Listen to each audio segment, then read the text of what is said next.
Well, it's a mad come again. Chiguru kota, Chivoni man, I'm ya champion and Orient. Big up Gator, feed the girl them records. Mata 2009. Baby wangu nanditi la mushe, usansie please. Uya batuze, lambo yako yandite nifunge. Utindi weweka uri wana kuna umwe. Baby ananditi la mushe, ane lambo inotia kunge makushe. Lambo yako yandite nifunge. Utindi weweka uri wana kuna umwe. Une hoti boti nembo gaya une fuse. Rudo runo rowa kwita love abuse. Andi ekite parudo kunga Tom Cruise. Wapus kwando kupa waya pesenti love juice.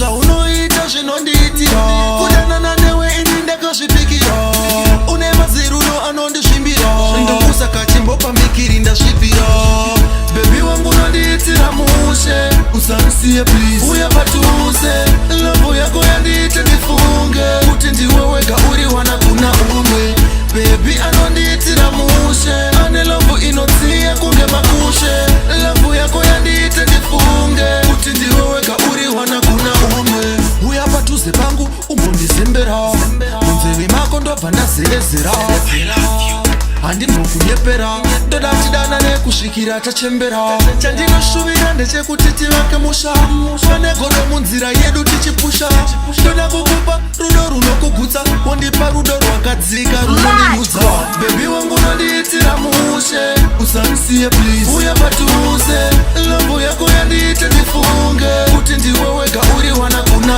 umwe baby anondiitira mushe ane lambo inodziya kunge makushe lambo yako yandiite ndifunge kuti ndiweweka uri wana kuna umwe une hoti boti nembo gaya une fuse rudo runo rova kwita love abuse andi ekite parudo kunga Tom Cruise wafuse kwando kupa waya pesenti love juice ja unoita zvinondiitira kudana nanewe inindeka zvipikira une maziruno anondisvimbira ndokusa kachimbo pamikiri ndasvipira bebi wangu nondiitira mushe usanisiye please uya batuze lambo yako yandiite ndifunge kuti ndiweweka uri wana kuna umwe bebi anondiitira mushe ane lambo inodziya kunge makushe lambo yako yandiite ndifunge kuti ndiweweka uri wana kuna umwe bebi wangu nondiitira mushe usanisiye please uya batuze lambo yako yandiite ndifunge kuti ndiweweka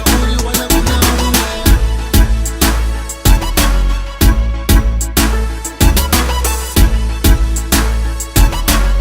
Top production.